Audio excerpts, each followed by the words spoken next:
Okay, hello everybody. I hope you're all safe and well. Welcome back to General Chemistry 2 lecture. Today we're going to be backtracking a little bit and talking about kinetics. This is actually a problem that was on your first exam that took place a couple days ago. All the grades for the exams have been put into ThinkWave. On the whole, the class did okay. There are a couple grades that were outstanding, and there were a couple grades that were a little bit below par where they should be. So if you failed the first exam, I've already spoken to many of you. There is still room for improvement. You still will have 2 more exams and a final exam. We're not even halfway through the semester and halfway through content, so there's plenty of time. However, this particular problem that I'm going over was the one that most students got wrong. So I want to make sure that we're all clear on how to do this problem. It's important that you understand kinetics not only for the purpose of this class and for the final exam, but also for the sake of algebra, because kinetics involves a lot of math and algebra that we're going to be using in the later part of this semester, dealing with acids and bases and some other topics. So it's important that you can deal with this algebra manipulation. So I'm going to go over this problem with you. Hydrogen peroxide decomposes into water and oxygen in a first order process. At 20 degrees Celsius, the half-life for this reaction is 3.92 times 10 to the 4th seconds. The initial concentration of hydrogen peroxide is 0.88 molar. What is the concentration at this temperature after 2.2 days? So it's important to note here that the first thing you should deal with or address is that I didn't give you a rate constant. What I instead gave you was the half-life for this reaction. Now, some of you may have panicked after seeing this. Some of you may have known exactly what to do. Some of you may have treated this like the rate constant. 2 out of the 3 of those scenarios would have been fine. So if you knew what to do, that would have been great. But you cannot treat this like the rate constant. It is completely different. So we need to address this. So we need to do a little bit of backtracking. So I'm going to do that down here. So we know that for a first order process, the half-life of the reaction for half the sample to decompose equals the natural log of 2 over K. We can get a numerical value for that, so that's just going to equal 0.693 over K. So I gave you the half-life, so we could say that the half-life equals 0.693 over K, and what we're interested again in is the K. So we could say that K is equal to 0.693 divided by the half-life. And I forget what that number was up top. Okay, the half-life is 3.92 times 10 to the 4th. And that's in seconds. So on your calculator, to find the rate constant for this reaction, you're going to take, where's my calculator here? You're going to take 0.693, and you're going to divide that by 3.92 times 10 to the 4th. And you get a rate constant of 1.75 times 10 to the 5th seconds. So that's our rate constant. So let's write that here. That K equals 1.75 times 10 to the negative 5th. That should be negative. All right. Now, what's the question asking for? The question's asking for what's the concentration after 2.2 days. Okay, well, we have another bit of an issue, and that issue is that the rate constant is in seconds, inverse seconds actually, and the time is in days. So we need to convert this time into seconds. So we can do that with a very simple dimensional analysis.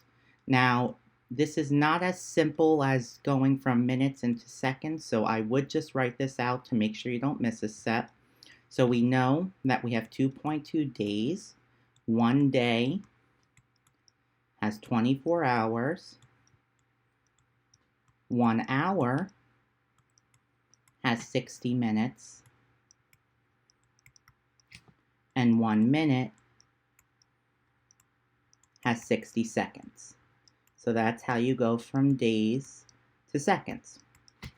Just some simple dimensional analysis there. So we would do 2.2 times 24 times 60 times 60. So 2.2 days is the equivalent of 190,080 seconds, which may seem like a big number, but that makes sense because 2 days would be a long time in seconds. So 2.2 days rather. So now we can get to the crux of the problem, which is solving for the concentration after 190,080 seconds.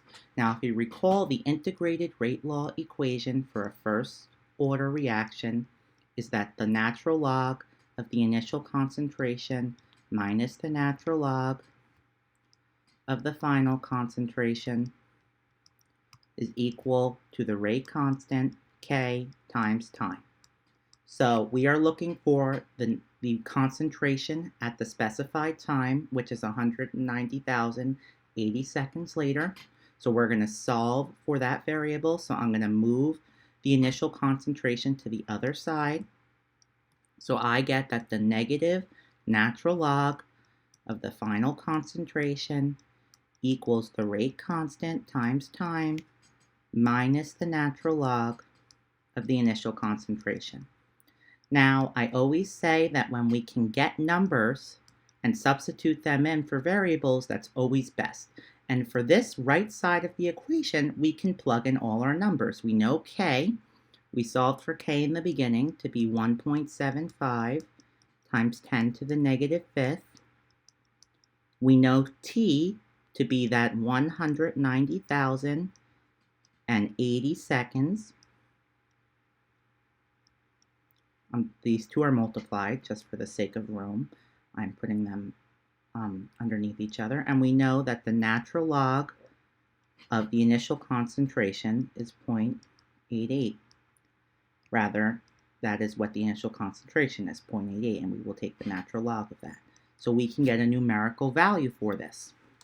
So on your calculator, you would type in 1.7 times 10 to the negative fifth times 190,080 minus the natural log of 0.88 molar. And we get approximately 3.45. And this is equal to the negative natural log of the concentration at the specified time. Okay, we are almost there. Here is where the algebra comes in. We have two problems now. The first problem is that we have a negative value for the function. That's not going to do. We need to undo that negative by multiplying both sides of the equation by -1. So I'm going to multiply the entire equation by -1, and that's going to cancel out that negative, and that's going to make this negative. So now we have that the natural log of the final concentration equals negative 3.45. Okay, one more step. How do we undo the natural log? Well, we're going to need to use the inverse function. If you recall, the logarithm has an inverse function of 10 to the x power, but the natural logarithm has an inverse function of the e to the x power. So I'm going to multiply each side of the equation by e to the x. So the concentration of the final product is going to equal e to the negative 3.45. Now, e is just a button on your calculator. It's going to be the inverse of the natural log. So on most calculators, you would press second ln, and you're going to type in negative 3.45, and that's going to give us our answer. So we get the final concentration to be 0 0.031 molar. And that is our final answer. So the correct option choice here would have been B. And that is how you do this problem. So as you can see, there is a lot of work here. There's a lot of math. There's a lot of algebra. But it's important that you understand how to do this because it is an important concept. And the math involved is important because we'll be dealing with similar style algebraic problems throughout the semester.